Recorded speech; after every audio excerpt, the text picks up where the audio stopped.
Il y a une tradition française, des mœurs françaises, une coutume française. Tradition, arrêtez, c'est fini, nous sommes un pays laïque. Voilà, bon, arrêtez avec vos traditions. Voilà, on peut pas s'entendre. De quelle tradition vous parlez, monsieur Pro? De quelle tradition vous parlez? Eh bien, les traditions, cher monsieur, c'est qu'aujourd'hui encore... Quand on giflait les femmes, quand les femmes n'avaient pas de compte bancaire, c'est ces traditions-là que vous parlez, monsieur Pro? Monsieur, quand les femmes n'avaient pas le droit de voter, de quelle tradition vous parlez?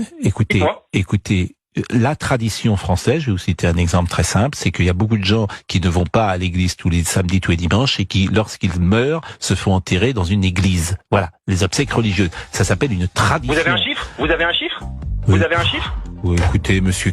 Moi, moi, j'en ai assez de parler comme ça. Écoutez, moi, vraiment, on peut pas parler. Voilà. Il y a des gens avec qui on peut pas parler. Donc, Kevin, je vais vous laisser parce que, évidemment, que j'ai pas de chiffres.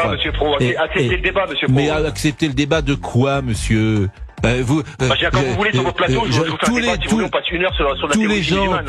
Tous les gens qui sont décédés, je connais beaucoup de gens qui sont décédés, je dirais que dans 8 cas sur 10, je suis allé dans une église. C'est très très rare que j'ai fait des enterrements laïques. Donc ça s'appelle une tradition. Mais je pourrais vous en citer de multiples des traditions. La tradition et les mœurs françaises, ce n'est pas d'avoir une femme couverte des pieds jusqu'à la tête sur une plage. Voilà, ça c'est pas une tradition française. Comme quand j'avais 18 ans, les filles elles étaient topless sur les plages. Voilà, ce qui se passait, c'est une forme de liberté française. Voilà comment je conçois la société.